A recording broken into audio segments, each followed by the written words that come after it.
You're listening to the Corbett Report. CorbettReport.com. Welcome, ladies and gentlemen, to episode 231 of the Corbett Report podcast, The Revolution of the Mind. Now, I hope you were tuned in for last week's episode of this podcast, episode 230, Social Engineering 101, because in that episode, we started to draw the broad outlines of the problem that's facing us as a society, as a civilization, indeed as a species on this planet over the next half century, as we start sliding down that slippery slope towards the transhumanist ideal or the neo-humanist ideal or whatever it is they're calling it. And we examined, for instance, the ideas of groups like Global Futures 2045, and we located the most recent instantiation of these ideals in a much older ideology that can be traced back through writers like Lord Bertrand Russell and H.G. Wells, etc., for at least a century. And we also listened to an intriguing clip from a very interesting interview with Philip Collins, who was talking about social control over the centuries and how it's part of a much, much older agenda that dates back millennia and involves the epistemic autocracy of empiricism, which will, in the eyes of the ruling elite, lead to the apotheosis of man becoming God, capital M, and it being a type of collective man that's meant in that sense. A very, very fascinating little piece of that puzzle that feeds into the greater agenda. We also looked at how that is specifically taking place, even in our own current time, in our own day and age, as our conscious thoughts and our habits are being manipulated to guide us into this type of technocratic system where everything that we do, everything that we think, everything that it's possible for us to perceive about the world around us is being shaped by the opinion makers. And again, this is part of a coordinated agenda. So we did outline all of that history, or at least substantial bits of that history, in last week's episode of the podcast. And we left it at the point where, well, the next point for our investigation, how do we combat this? What is the way that we can resist what we see going on once we've defined the problem? So we're going to be picking up from that point, but I would like to take a look at an article that actually popped up in the past week that I think does a great job of recapping exactly what it is that we were looking at and worrying about in last week's episode. So we're going to turn to an article by Professor James F. Tracy that originally appeared on his blog at memorygap.org, but we'll be taking it from globalresearch.ca, where it was reposted earlier this week and where I first saw this article, and it does a great job of outlining some of this history and what it really means. So let's just take a look at this article. It says, quote, "The Bill and Melinda Gates Foundation is directing $1.1 million to fit students in 7 U.S. public school districts with galvanic skin response bracelets. The devices are designed to measure students' receptivity to teachers' lessons through biometric technology that reads and records skin conductance, a form of electrodermal activity that grows higher during states such as boredom or relaxation. The funding is part of the Gates Foundation's $49.5 million Measures of Effective Teachers project that is presently experimenting with teacher evaluation systems. As Melinda Gates put it on the PBS NewsHour, what the foundation feels our job is to do is to make sure we create a system where we can have an effective teacher in every single classroom across the United States. The effort of extraordinarily wealthy elites to further subvert educational practices through neuromarketing techniques is the latest example in a long sequence of educational reforms dating to the early 1900s. Indeed, the Gates Foundation's fixation on stimulus response measurement and data collection is a fitting chapter of this history. State-sanctioned education in the United States has become a type of task-oriented training, quite apart from what education once involved, the cultivation of the human will and intellect. Children in most public schools today receive this type of conditioning, while the more affluent often send their offspring to private institutions or homeschool. What passes for education today is to a significant degree the legacy of late 19th to early 20th century German psychologist Wilhelm Wundt and the Rockefeller family's philanthropic project. A professor at University of Leipzig, Wundt was the originator of what he termed a new or experimental psychology that stripped psychology of any of its potential philosophical concerns with the soul, will, or self-determination of the individual. In Wundt's reconfiguration of psychology, the mind is merely an apparatus that responds to given stimuli, and through the measurement and recording of the stimuli and responses of the subject, the psychologist in the laboratory, subsequently the teacher and now the students in the classroom, can determine the effectiveness of one stimulus response method over another, as well as the functional capacities of the student. For Wundt and his followers, the human being is the sum total of her experiences, devoid of character and essence that might interfere with the ends of the collective unit. This view of the human psyche set the stage for the establishment of eugenics, psychiatry, and the social engineering carried out in public school classrooms. Wundt exerted tremendous influence through his American doctoral students who studied at Leipzig and returned to transform U.S. education. One of the most influential of these adherents was G. Stanley Hall, who after studying at Leipzig came back to the U.S. in 1883 to teach at Johns Hopkins, begin the American Journal of Psychology, and mentor American intellectual and educational icon John Dewey. Others include James McKean Cattell, who returned in 1887 and took a faculty position in psychology at Columbia in 1891, where he minted 344 doctoral students. James Earl Russell, author of Wundt's studies, became director of Columbia's Teachers College in 1897 and remained in the position until the late 1920s. For the next 30 years, Cattell, Russell, and Dewey, who ended a 10-year stint at University of Chicago and joined his fellow Wundtians in 1904, played substantial roles in transforming public education along the lines that would firmly establish Wundt's ideas and approaches in American public education. At the same time, Columbia Teachers College became the largest teacher training institution in the world. By the early 1950s, roughly one-third of all deans and presidents of accredited teaching schools in the U.S. were graduates of the Columbia program.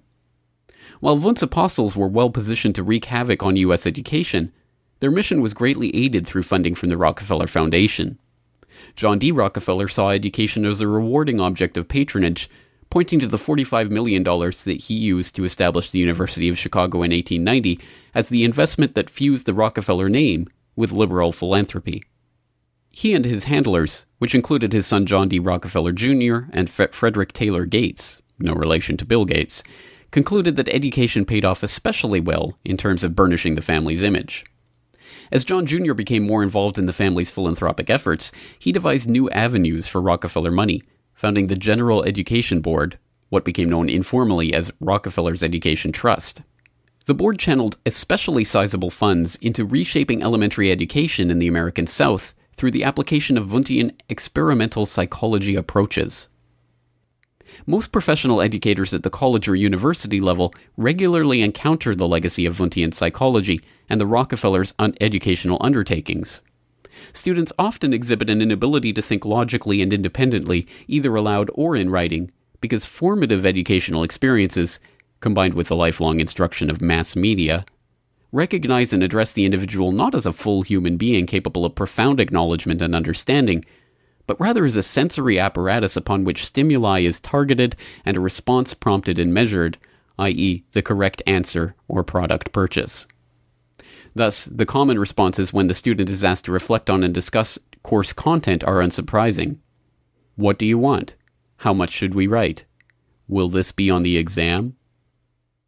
In such an educational and cultural environment where the recognition and cultivation of individual will is discouraged and the deferral to expert opinion is all but obligatory, the result is a combination of skepticism and cynicism. Erich Fromm recognized this phenomenon in the 1940s by pointing out how the perception among individuals that only trained experts could address complex problems, and then only in their own specific specializations, discourages people from using their own minds to seriously think about and address concerns facing themselves or society as a whole. The result of this kind of influence is a twofold one, Fromm wrote in 1941. One is a skepticism and cynicism toward everything which is said or printed, while the other is a childish belief in anything that a person is told with authority. This combination of cynicism and naivete is very typical of the modern individual.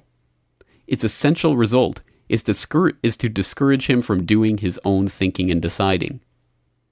This very type of apathetic malaise acts to short-circuit political engagement as much as to lessen the exercise of simple common sense in everyday decisions. On cable and broadcast television, for example, where most Americans still rely on heavily to form a view of the world, one will encounter an endless sequence of experts wheeled before the camera to provide an opinion for the viewer. The technocratic application of neuromarketing to what passes for education today is a fitting outcome in a society that has become almost completely controlled by a scientific elite. As was the case 100 years ago, this technocracy is funded and directed by the super wealthy and trained to refine and implement what they see as most efficient practices for sculpting and managing the collective mind. This self-selected class and its overseers also recognize how such a brave new world operates at optimal efficiency when the bulk of the population has been effectively zombified through stultifying stimulus response rituals, a process that after many generations has come close to complete fruition. Once again, that is James F. Tracy in a very, very good summary, I think, of episode 230 of this podcast. And that goes under the headline, The Technocratization of Public Education. Once again, available from memorygap.org and available via globalresearch.ca.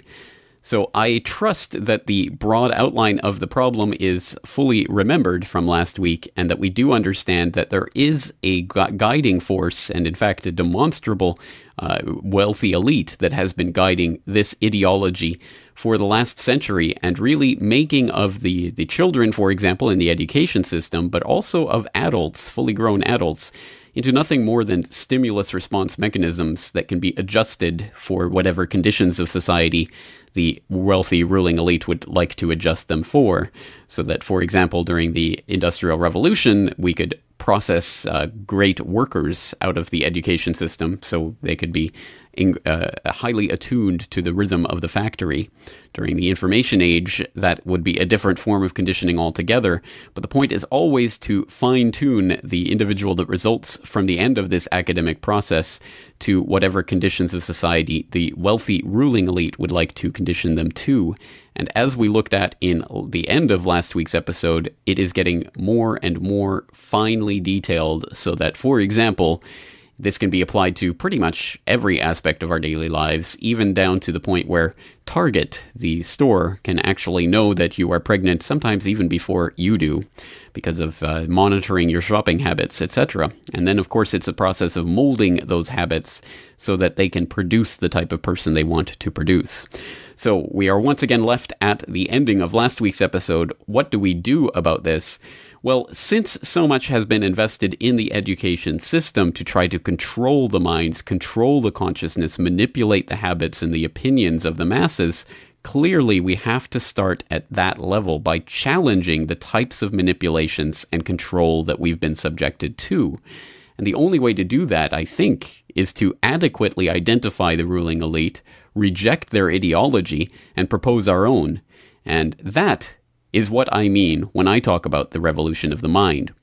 This is a phrase that perhaps a few of you have encountered from me before in the past. For example, when Claire Swinney interviewed me back around the time of episode 100 of this podcast in 2009, she did an interview in which I stressed that the revolution of the mind is the only one that matters. And I understand and agree that that is only a pithy catchphrase if it is left vaguely undefined and nebulous like that. So let's do the hard work of fleshing that out. What is the revolution of the mind? How do we achieve it? And what kind of effect can it be expected to have? So let's turn to some pontifications about how this type of system really functions, because once again, the more that we know about how this functions and who is behind it and how they maintain power, the more we can effectively strike back against it. And in order to do that, we're going to turn to an old, long familiar source, George Orwell's 1984. And I do feel the need of defending myself in the choice of this clip because, of course, I would imagine that most of my listeners are quite well familiar with 1984 by now, if not from previous episodes of this very podcast, like episode 114, Newspeak is double plus on good, then from the endless references back to this work that we get seemingly with increasing frequency in this day and age of the Orwellian Big Brother nightmare society. But once again, it is important to understand that George Orwell was not just anyone. He certainly was, his real name was Eric Blair, and he did come from a wealthy, privileged family, a country gentleman's family, slave owners, and that Eric Blair did lead something of a charmed life, having some really incredible experiences, for example, in Burma and then in London, directing propaganda for the BBC during World War II. So he certainly did have an insider's view of what was happening. And just to demonstrate that once again, I'd like to make everyone cast their mind back to something that we took a look at back in last week's episode, which was some quotations from Lord Bertrand Russell's 1951 book, The Impact of Science on Society. And we quoted him specifically on this intriguing passage: "The social psychologists of the future will have a number of classes of schoolchildren on whom they will try different methods of producing an unshakable conviction that snow is black. It is for future scientists to make these maxims precise and discover exactly how much it costs per head to make children believe that snow is black, and how much less it would cost to make them believe it is dark gray." Well, that is an interesting and intriguing passage that we remarked on in last week's episode, and, well, lo and behold, did anyone remember that something somewhat along those lines from 1984? Oceanic society rests ultimately on the belief that Big Brother is omnipotent and that the party is infallible. But since in reality Big Brother is not omnipotent and the party is not infallible, there is a need for an unwearying moment-to-moment flexibility in the treatment of facts. The key word here is black-white. Like so many newspeak words, this word has two mutually contradictory meanings. Applied to an opponent, it means the habit of impudently claiming that black is white, in contradiction of the plain facts. Applied to a party member, it means a loyal willingness to say that black is white when party discipline demands this. But it means also the ability to believe that black is white, and more, to know that black is white, and to forget that one has ever believed the contrary. This demands a continuous alteration of the past, made possible by the system of thought which really embraces all the rest, and which is known in newspeak as doublethink. Black-white, and that comes from 1948, when Orwell published 1984, as opposed to Lord Bertrand Russell writing in 1951, talking about how the scientists of the future will have to make students believe that black is white. An extremely interesting parallel, and perhaps that shows that they were working in the same milieu and thinking very much along the same lines, and Eric Blair / George Orwell certainly was part of that inside group for at least part of his life, and did really blow the whistle in so many ways with 1984 and with many of his other works besides. So we will once again return to 1984 for a very, very important passage outlining specifically how the technocratic elite, or the would-be elite, or the would-be rulers of the future technocratic society, or the present technocratic society, if you will, how they maintain and perpetuate their power, which is an extremely, extremely important thing to understand if we want to subvert that power, and if we want to take the power back into the hands of the individual against the collective. So that previous clip and the one we are about to listen to both come from Chapter 9 of 1984, in which Winston is reading Emmanuel Goldstein's book, The Theory and Practice of Oligarchical Collectivism. Extremely interesting, isn't it, that that's what Goldstein's book is about and is fighting against, the oligarchical collectivism that is the Big Brother police state, and that very much is demonstrably what we are being prepared and conditioned for under this neo-humanist utopia where we will all be, well, basically wired into the Borg collective consciousness if the neo-humanist, transcendentalist, transhuman elitists have their way. So let's listen to a passage from Emmanuel Goldstein's treatise talking about how the would-be ruling class maintains its power and perpetuates the Big Brother state. There are only 4 ways in which a ruling group can fall from power. Either it is conquered from without, or it governs so inefficiently that the masses are stirred to revolt, or it allows a strong and discontented middle group to come into being, or it loses its own self-confidence and willingness to govern. These causes do not operate singly, and as a rule all four of them are present in some degree. A ruling class which could guard against all of them would remain in power permanently. Ultimately, the determining factor is the mental attitude of the ruling class itself. After the middle of the present century, the first danger had in reality disappeared. Each of the three powers which now divide the world is in fact unconquerable, and could only become conquerable through slow demographic changes which a government with wide powers can easily avert. The second danger also is only a theoretical one. The masses never revolt of their own accord, and they never revolt merely because they are oppressed. Indeed, so long as they are not permitted to have standards of comparison, they never even become aware that they are oppressed. The recurrent economic crises of past times were totally unnecessary, and are not now permitted to happen. But other and equally large dislocations can and do happen without having political results, because there is no way in which discontent can become articulate. As for the problem of overproduction, which has been latent in our society since the development of machine technique, it is solved by the device of continuous warfare, see Chapter 3, which is also useful in keying up public morale to the necessary pitch. From the point of view of our present rulers, therefore, the only genuine dangers are the splitting off of a new group of able, underemployed, power-hungry people, and the growth of liberalism and skepticism in their own ranks. The problem, that is to say, is educational. It is a problem of continuously molding the consciousness both of the directing group and of the larger executive group that lies immediately below it. The consciousness of the masses needs only to be influenced in a negative way.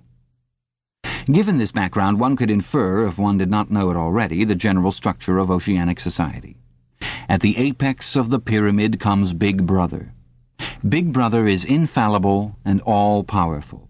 Every success, every achievement, every victory, every scientific discovery, all knowledge, all wisdom, all happiness, all virtue are held to issue directly from his leadership and inspiration. Nobody has ever seen Big Brother. He is a face on the hoardings, a voice on the telescreen. We may be reasonably sure that he will never die, and there is already considerable uncertainty as to when he was born. Big Brother is the guise in which the party chooses to exhibit itself to the world. His function is to act as a focusing point for love, fear, and reverence, emotions which are more easily felt toward an individual than toward an organization. Below Big Brother comes the inner party, its numbers limited to 6 millions, or something less than 2% of the population of Oceania. Below the inner party comes the outer party, which, if the inner party is described as the brain of the state, may be justly likened to the hands. Below that come the dumb masses whom we habitually refer to as the proles, numbering perhaps 85% of the population. In the terms of our earlier classification, the proles are the low, for the slave populations of the equatorial lands who pass constantly from conqueror to conqueror are not a permanent or necessary part of the structure. In principle, membership in these three groups is not hereditary. The child of inner party parents is in theory not born into the inner party. Admission to either branch of the party is by examination, taken at the age of 16. Nor is there any racial discrimination or any marked domination of one province by another. Jews, Negroes, South Americans of pure Indian blood are to be found in the highest ranks of the party, and the administrators of any area are always drawn from the inhabitants of that area. In no part of Oceania do the inhabitants have the feeling that they are a colonial population ruled from a distant capital. Oceania has no capital, and its titular head is a person whose whereabouts nobody knows. Except that English is its chief lingua franca and Newspeak its official language, it is not centralized in any way. Its rulers are not held together by blood ties, but by adherence to a common doctrine. It is true that our society is stratified, and very rigidly stratified, on what at first sight appear to be hereditary lines. There is far less to and fro movement between the different groups than happened under capitalism, or even in the pre-industrial ages. Between the two branches of the party there is a certain amount of interchange, but only so much as will ensure that weaklings are excluded from the inner party, and that ambitious members of the outer party are made harmless by allowing them to rise. Proletarians, in practice, are not allowed to graduate into the party. The most gifted among them, who might possibly become nuclei of discontent, are simply marked down by the thought police and eliminated. But this state of affairs is not necessarily permanent, nor is it a matter of principle. The party is not a class in the old sense of the word. It does not aim at transmitting power to its own children as such. And if there were no other way of keeping the ablest people at the top, it would be perfectly prepared to recruit an entire new generation from the ranks of the proletariat. In the crucial years, the fact that the party was not a hereditary body did a great deal to neutralize opposition. The older kind of socialist who had been trained to fight against something called class privilege assumed that what is not hereditary cannot be permanent. He did not see that the continuity of an oligarchy need not be physical, nor did he pause to reflect that hereditary aristocracies have always been short-lived, whereas adoptive organizations, such as the Catholic Church, have sometimes lasted for hundreds or thousands of years. The essence of oligarchical rule is not father-to-son inheritance, but the persistence of a certain world view and a certain way of life, imposed by the dead upon the living. A ruling group is a ruling group so long as it can nominate its successors. The party is not concerned with perpetuating its blood, but with perpetuating itself. Who wields power is not important, provided that the hierarchical structure remains always the same. All the beliefs, habits, tastes, emotions, mental attitudes that characterize our time are really designed to sustain the mystique of the party and prevent the true nature of present-day society from being perceived. Physical rebellion, or any preliminary move toward rebellion, is at present not possible. From the proletarians nothing is to be feared. Left to themselves, they will continue from generation to generation and from century to century, working, breeding, and dying, not only without any impulse to rebel, but without the power of grasping that the world could be other than it is. They could only become dangerous if the advance of industrial technique made it necessary to educate them more highly. But since military and commercial rivalry are no longer important, the level of popular education is actually declining. What opinions the masses hold or do not hold is looked on as a matter of indifference. They can be granted intellectual liberty because they have no intellect. In a party member, on the other hand, not even the smallest deviation of opinion on the most unimportant subject can be tolerated. A party member lives from birth to death under the eye of the thought police. Even when he is alone, he can never be sure that he is alone. Wherever he may be, asleep or awake, working or resting, in his bath or in bed, he can be inspected without warning and without knowing that he is being inspected. Nothing that he does is indifferent. His friendships, his relaxations, his behavior towards his wife and children, the expression of his face when he is alone, the words he mutters in sleep, even the characteristic movements of his body are all jealously scrutinized. Not only any actual misdemeanor, but any eccentricity, however small, any change of habits, any nervous mannerism that could possibly be the symptom of an inner struggle is certain to be detected. He has no freedom of choice in any direction whatever. On the other hand, his actions are not regulated by law or by any clearly formulated code of behavior. In Oceania there is no law. Thoughts and actions which when detected mean certain death are not formally forbidden, and the endless purges, arrests, tortures, imprisonments, and vaporizations are not inflicted as punishment for crimes which have actually been committed, but are merely the wiping out of persons who might perhaps commit a crime at some time in the future. A party member is required to have not only the right opinions, but the right instincts. Many of the beliefs and attitudes demanded of him are never plainly stated, and could not be stated without laying bare the contradictions inherent in Ingsoc. If he is a person naturally orthodox, in newspeak a good thinker, he will in all circumstances know, without taking thought, what is the true belief or the desirable emotion. But in any case, an elaborate mental training, undergone in childhood and grouping itself round the newspeak words crime stop, black-white, and doublethink, makes him unwilling and unable to think too deeply on any subject whatever. Well, an absolutely breathtaking, staggering excerpt from 1984 there, and of course it is surrounded by much, much more interesting text besides, so I will exhort you to go to the documentation episode of today's episode on CorbettReport.com and to follow the link to the text itself. I've included a link to the complete text of 1984, especially that section of Emmanuel Goldstein's writings, where he is laying out exactly how this type of hierarchy is perpetuated, and I trust that many of the parallels with our own situation will be glaringly apparent in terms of the type of ruling elite or would-be elite that exists in our society, how it is not structured along class or hereditary lines necessarily, but is certainly structured in a way that the ruling elite get to pick the next crop of ruling elite, exactly as we see taking place, for example, at the Bilderberg each year, as the torch is passed from aging octogenarians or nonagenarians like David Rockefeller and Henry Kissinger and the like to the next round of people who can be trusted with perpetuating what ultimately goes back at least as far as Cecil Rhodes' Roundtable, etc. But once again, it is just staggering how many ways that all of that parallels what is actually and demonstrably taking place in our current day and age. And once again, I think speaks to the fact that George Orwell, aka Eric Blair, certainly did have insider knowledge of what was taking place and where things were headed. And one thing that I would like to specifically pick up on, because I think it is specifically important for the theme of today's episode, is to note that the habits and opinions and the thoughts and the actions of the masses, the proletariat, were in fact fairly inconsequential to the structure and the perpetuation of the system of hierarchy. In fact, they didn't really care what the masses thought because it was of so little consequence that it could be seen to not matter.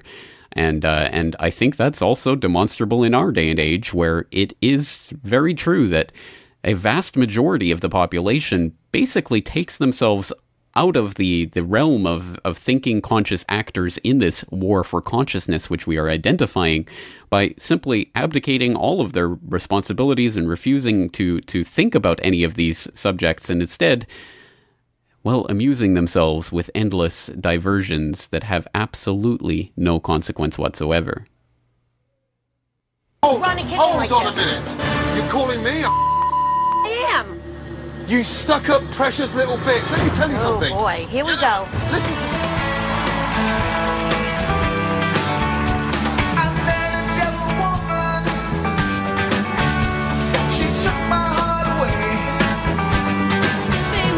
Easiest yes so far today. Absolute yes. Yes, honey. Zoe, you have 4 yeses. Oh my God. Congratulations. And in contrast to those who are endlessly fascinated by such tawdry material, there are the people who I guess we could identify as the party members of our current day and age, who are at least people who are thinking and conscious and involved in some way in the system, or at the very least participating in the system. And the system itself remains something that itself is very, very nebulously defined and operates largely behind the scenes in such a way that those who are serving its interests generally don't even understand it, in the exact same way that Orwell was laying out in that earlier passage. So we can think, for example, of the teachers who are involved in the day-to-day process of implementing these educational institutions that are dreamt up by the Wundtians and the Rockefellers and all of those that were identified in that earlier article in today's podcast. These teachers are doing this on a day-to-day basis, but they may have absolutely no idea, and in fact, generally probably don't have any idea about the philosophical background and the historical background of what they're doing, or the ideas of how this was funded into existence by certain families for the betterment of their own self-interest. I think that's something that we can understand. Many teachers have no idea how they slot into this much, much bigger understanding of what's really happening in this whole system and the indoctrination that is taking place through them and to the children. And once again, this is not necessarily to condemn those teachers. It's to say that they themselves have been fed into this system, and they are the cogs that make one small part of that system function. And it is a fascinating thing to behold, and of course something that we must do our best to confront and to shake people, not of course simply teachers, but people like that in those positions in society who are involved with shaping the conscious habits and opinions of the masses. Well, we have to find a way of reaching those people who can have that effect, who can take this up, who can be shown that the system that they are serving has these internal contradictions, exactly as the Big Brother police state that Orwell was writing about had, and that once we actually start to examine it, we can once again realize that self-agency, the will, individualism, are the types of things that we want to foster once again in our society so that we can overcome this collective oligarchical decision-making, which inevitably leads us towards these neo-humanist and transhumanist shapings of our future and the guiding of us into as we sleepwalk into this transhumanist nightmare that they're laying out for us. So this is what really it comes down to when we talk about the revolution of the mind. It means shaking people out of the status quo, getting them to question what it is they're doing it, how they're doing it, where these processes for doing it came from, and really making them start to become conscious agents once again. And perhaps another analogy that we can turn to in the realm of literature and film and fiction, and one, again, that is perhaps overused, but nonetheless effective for that, is the Matrix, and the idea of shaking people out of the Matrix and jacking them out so that they can understand that this is the world that they think they are living in is really nothing like the world that is in fact shaping up around them. And if we can do that, and I believe we can, otherwise I obviously would not be here talking to you right now, if we can do that, if we can affect that revolution of the mind in a significant enough percentage of the population, I think the necessary fallout from that will be the destabilization of this agenda towards collectivization, the agenda towards oligarchical control, and the agenda that will ultimately lead to this uploading of our consciousness in these silicon chips and all of the other nonsense that the transhumanists think are going to lead to some utopian paradise. Well, it may be something resembling a utopian paradise from the perspective of the people who are funding it into existence, but I guarantee you for the rest of humanity, it will mean subsistence, servitude at best, and perhaps outright elimination from the planet at worst. So once again, this is a game for all the marbles, and the revolution of the mind is so important. The only revolution that we can really and truly affect in this day and age where so much incredible technology is being invented right now to combat people in a physical sense, to institute the most incredible instantiation of Orwell's nightmare vision of the future, the boot on the face, stamping on the human face for the rest of eternity. Well, now that all of that technology, the LRADs and the sound cannons and the microwave guns and all of this, the drone technology, that means that we can be spied on, surveilled, and contained and dealt with in any manner that the ruling would-be elite see fit. Now that that type of technology is in place, the idea of a physical revolution, some sort of gun war shooting people in the head is as a way of affecting change in this world, I think is absolutely counterproductive. I think the only thing we can do is shake people out of the matrix and get them to stop going along with this system. That is what is meant by the revolution of the mind. So how do we affect that? Well, that, my friends, is the trillion-dollar question. So let's start examining that question because, again, I don't think it's as evident as it would appear at first blush. We might be tempted to believe that, as with so many other facets of our life, well, if we can just lay out some facts, if we can just establish some of these things for people, if we can just show them, for example, oh, the Rockefellers funded this Wundtian philosophy into existence in this educational system, and we can show them, for example, Lord Bertrand Russell writing about the impact of science in society, and we can tie that into the greater agenda, etc. If we can just lay these facts on the table, people will inevitably understand what's going on and react against it. Well, unfortunately, not so. Not so at all, as we have unfortunately been has been demonstrated over the years. People are fundamentally not rational creatures. They are capable of rationality, but at base they are driven by instinct. They are driven by forces that are unseen, unconscious, and really do drive people at an emotional level. And unfortunately, just laying out facts is not going to get people to suddenly change their entire worldview. There has to be a tipping point or a breaking point. Now, this is a point that was made in, well, with, I think, great force in the 1960s by a philosopher of science known as Thomas Kuhn. And Thomas Kuhn wrote a book called The Structure of Scientific Revolutions, which one might say was a paradigm shift in thinking about the way that scientific revolutions take place. And I think more broadly in the sense of how any revolution, true revolution in the sense of something that truly creates something different, and not revolution in the actual literal sense of revolving back to the same spot, but a true breakthrough in understanding doesn't come through the simple piling up of data. It comes when an entire worldview shift happens and people snap from one way of thinking about the world into another. And unfortunately, we are being led along the path of collectivism and oligarchy by the collectivists and the oligarchs who believe that this will be the ultimate system for them. And unfortunately, we can be steeped into that system little by little, our habits, our thoughts, our opinions being gradually shaped in the manner in which we outlined in last week's episode. So we have to stop people from going along with the status quo because we know where that is leading. But how do we snap them out of that? How do we effect a paradigm shift? Well, let's take a listen to a little bit of the structure of scientific revolutions. There is an audio and /video file available, which I'll link to in the show notes for today's episode. Let's listen to some of Thomas Kuhn talking about this paradigm shift concept and what it really means. As the title of his book indicates, Kuhn was especially interested in scientific revolutions, periods of great upheaval when existing scientific ideas are replaced with radically new ones. Examples of scientific revolutions are the Copernican revolution in astronomy, the Einsteinian revolution in physics, and the Darwinian revolution in biology.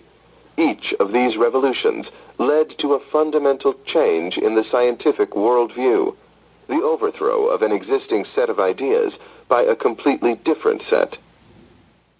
Of course, scientific revolutions happen relatively infrequently. Most of the time, any given science is not in a state of revolution. Kuhn coined the term normal science to describe the ordinary day-to-day activities that scientists engage in when their discipline is not undergoing revolutionary change.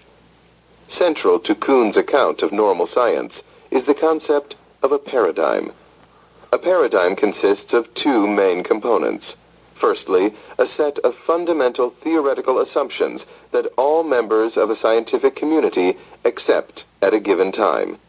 Secondly, a set of exemplars, or particular scientific problems that have been solved by means of those theoretical assumptions, and that appear in the textbooks of the discipline in question. But a paradigm is more than just a theory, though Kuhn sometimes uses the words interchangeably. When scientists share a paradigm, they do not just agree on certain scientific propositions.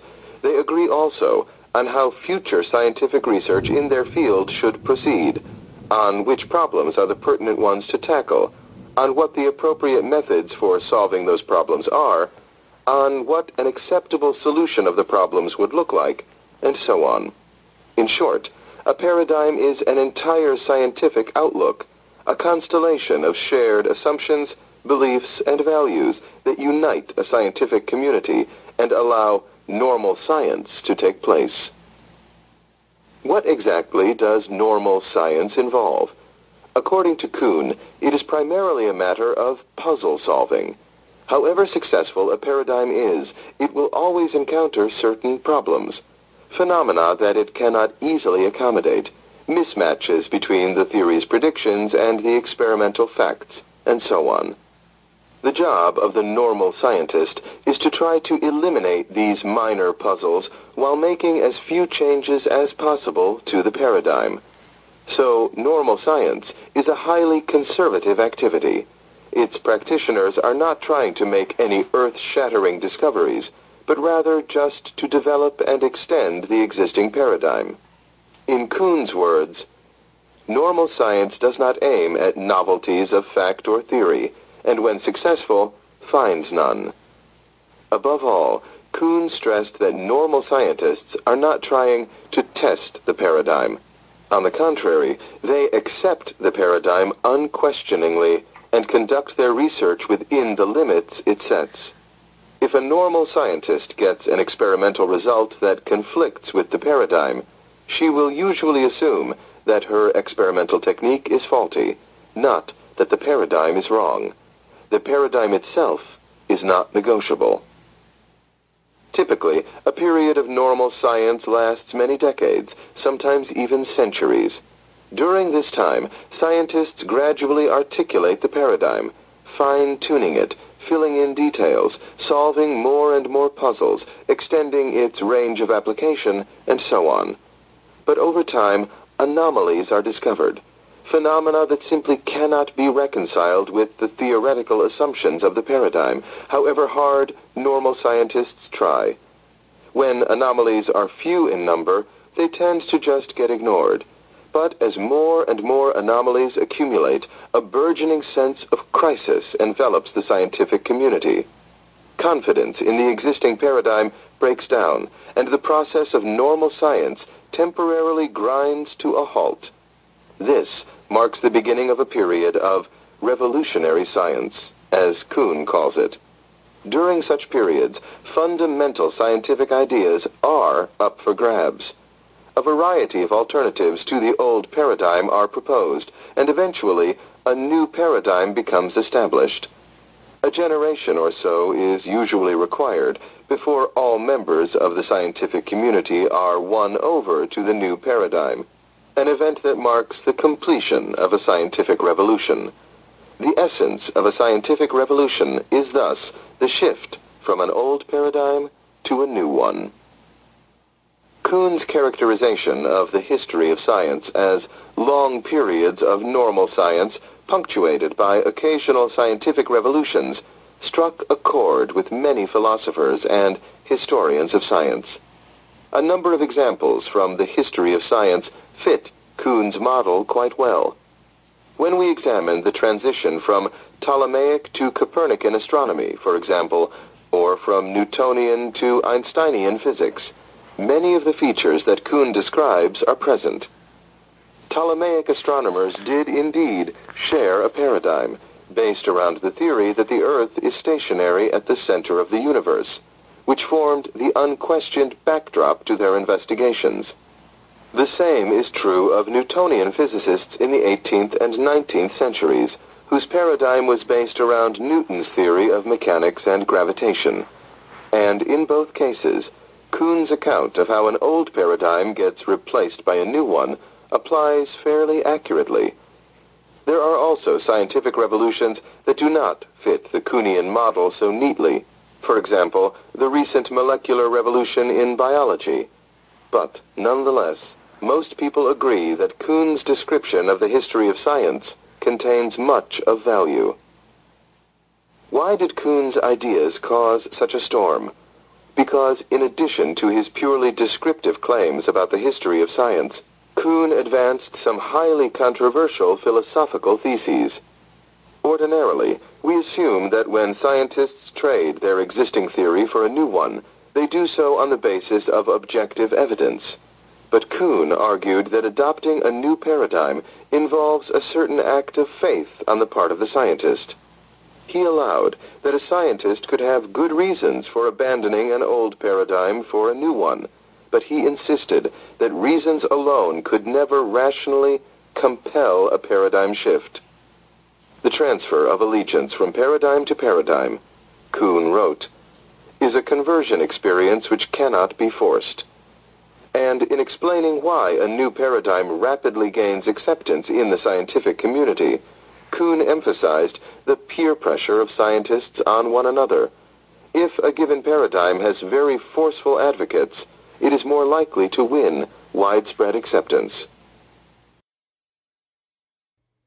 Now, admittedly, Kuhn was writing specifically in the scientific context about scientific revolutions, but I don't think it takes a great leap of imagination to see how this could apply in other fields of study or even fields of thought, so that we could, for example, try to suss out the paradigm in the socio-political cultural context and see if it applies in that case as well. And I think there's a very good argument that it's the exact same type of paradigmatic shifts that really account for true revolutions in human understanding, regardless of whatever field that might come in. So, for example, we could go back a few thousand years in time and try to explain to someone who's toiling in slave labor in service of the Egyptian pharaohs that they are individual humans with equal rights to those pharaohs, and that there's no such thing as the pharaoh's divine right to rule. He's not actually the instantiation of the sun god, etc., etc. But one wonders how much the person that we'd be talking to would even be able to comprehend that, because they would be so fully in that paradigm of simply being a slave that it would be difficult for them to comprehend any other form of life. Similarly, we could go back to the Middle Ages and try to make the same types of arguments, or try try to explain capitalist society or something of that sort, but it would be like talking another language, even if we were talking in the same language, because again, a lot of the concepts are so firmly embedded in the language that we wouldn't really be able to even explain a lot of these ideas that have been articulated painstakingly over centuries by some of the types of philosophers and writers that we've looked at in this podcast in the past, specifically in the Philosophy of Freedom series. So we can think, I think, very definitely of these types of political and social revolutions in substantially the same manner that Kuhn wrote about the scientific revolutions.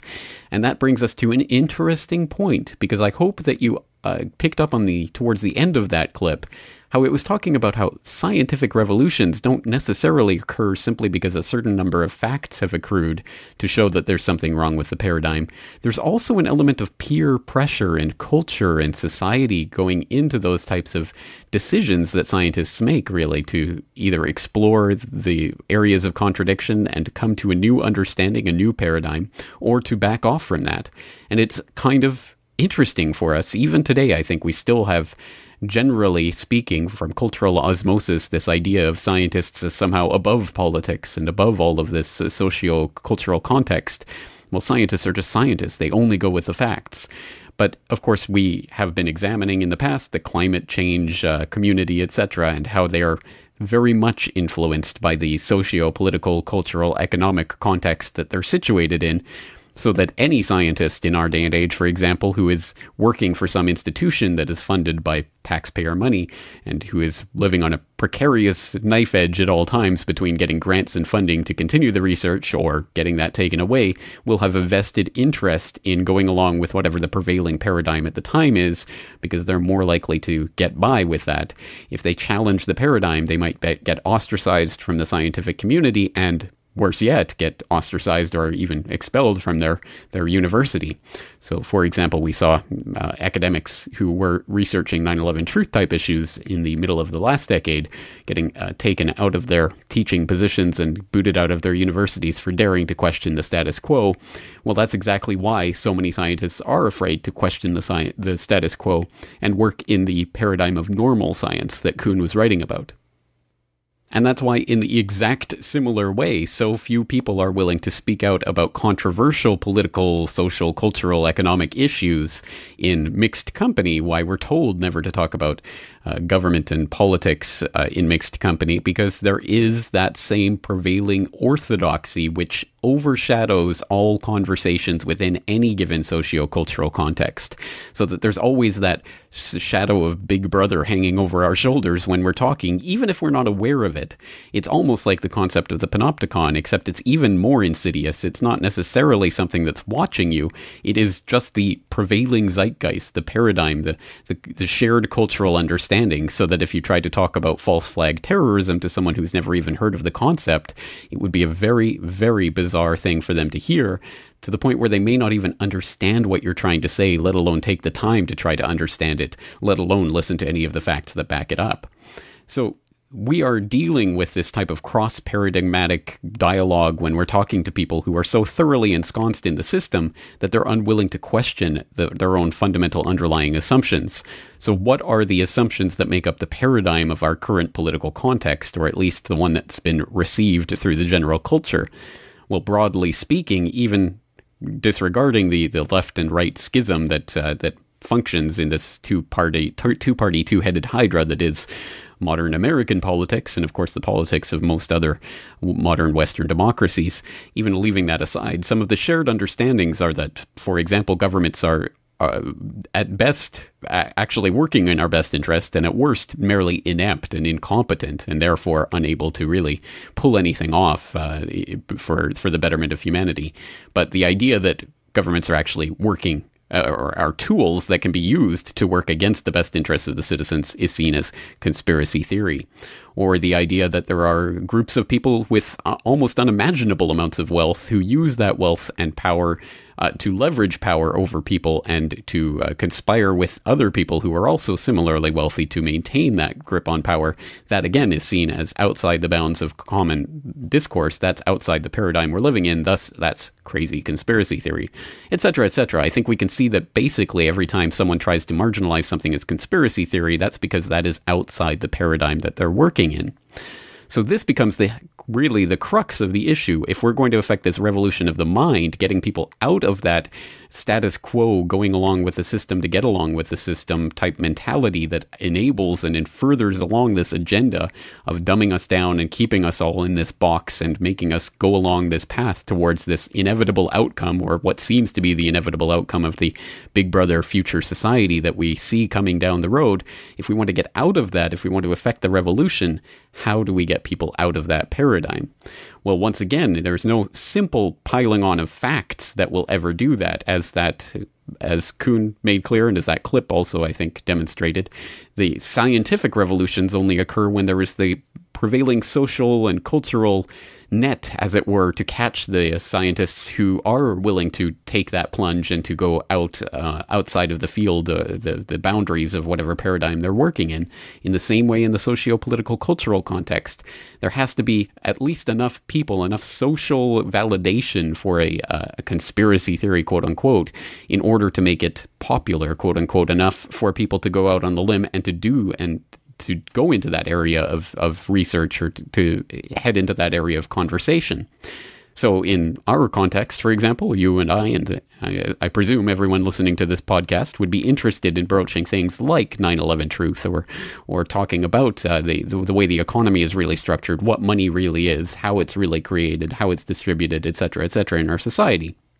Well, these are extremely important topics, and ones that I'm sure you, like probably everyone else who has really tried to dig into this, has had problems broaching with various people in the past. People who will immediately shut the conversation down, people who will dismiss or ridicule you for talking about it, people who have extremely different views and who don't want to hear anything about how government could ever be anything but a loving, wonderful institution for the betterment of humanity, etc., etc.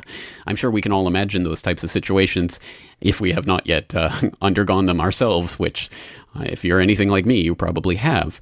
So the real question then is, well, how do we go about broaching these conversations and make it so that there is that social validation that people feel that they can go out and branch into those areas and start exploring them and start thinking about their own individual interests instead of the group conformity that is normal science, and also, I would say, normal conversation in our current paradigm?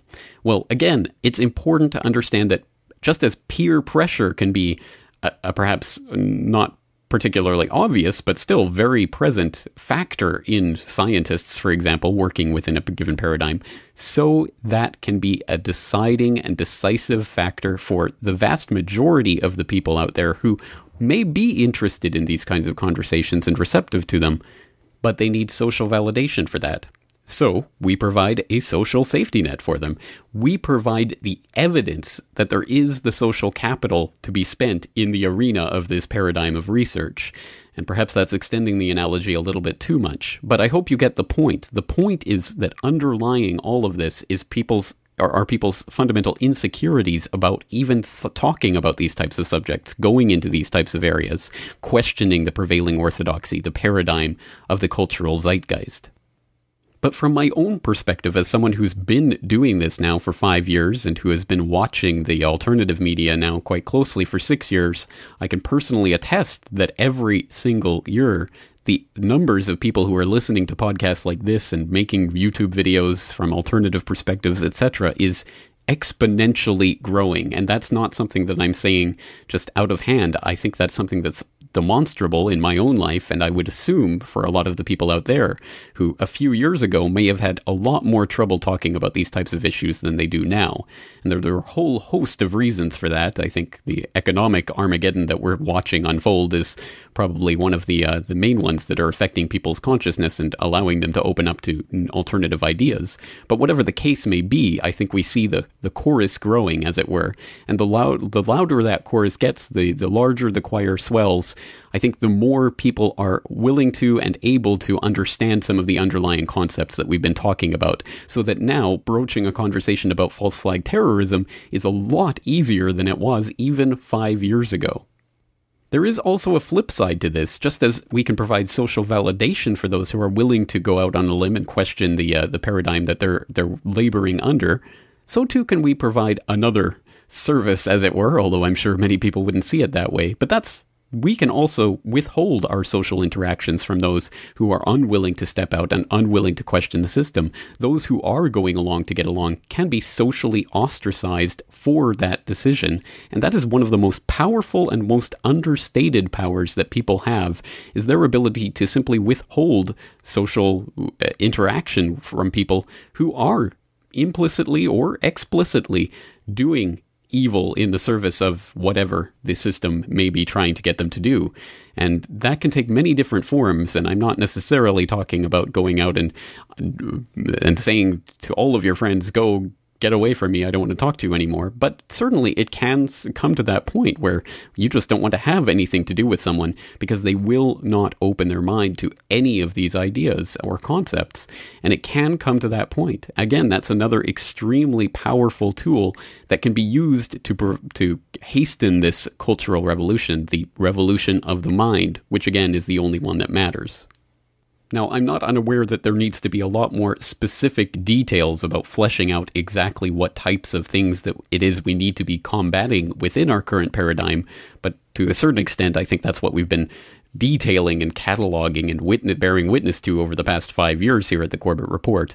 And one could take almost any one of the issues that we cover and think of that broadly as an issue where there are a lot of people who are within a certain paradigm of thinking about that issue, and which there is a whole other host of information that points to a very different way of looking at those issues. And we need to affect the transfer, the shunting of people from one railway track into the other one so that they can understand the world from a different perspective. Now, once again, that is the revolution that matters, because that is the one that will allow people to understand not only that there is an agenda, but how to avoid the agenda that we are being placed onto, the one that has already been created around us and that we're simply being steeped in little by little. And that is the technocratic revolution that the other side wants to affect, the one that they want to put us into by default. Once again, the only way we can avoid that is by literally thinking our way out of the box. And it's going to take all of us working together, and also all of us working together in a social sense as well. That's why forming offline communities, forming groups, study groups even about the New World Order or whatever particular topic it is that you are interested in is so important. And that was one of the hopeful things I think about the Occupy movement, was the teach-ins and the chance for people to come together and share and exchange ideas. That is ultimately what it's about. And again, it can take place online as well, but offline social validation probably has a million times more social capital to it than the online version. But in whatever form it comes, we have to get people engaged with these issues, thinking about these issues, and willing to question the history that we have simply been received and steeped in, without looking at the actual documentable history about how there is an agenda that has been set up by people with wealth in every possible sense of that term, including power, and who are trying to shunt us into a future where their power will be perpetuated for infinity and ours will be reduced to null. So at the end of the episode, I know that there's been an awful lot in terms of big scale and scope and sweep of things, and very little in terms of everyday details. So I hope we can continue to flesh that out on the podcast and on my radio broadcast and in my other work besides. But at least I hope that I have done something to flesh out this concept of the revolution of the mind, the cultural revolution, the shunting to a different paradigm, a new way of thinking about the world, which really will happen and is happening as we speak, but will happen in a substantive way when there's a certain threshold, a certain amount of peer pressure built up for other people to join the chorus, as it were. So we'll have to start thinking about ways to continue building our communities and leveraging our social capital to make these types of conversations the ones that matter, and hopefully to get at least a few more people to unplug from the Matrix. And on that note, that's all for today. I'm your host, James Corbett, thanking you for joining me and asking you to join me again next week for another edition of the Corbett Report.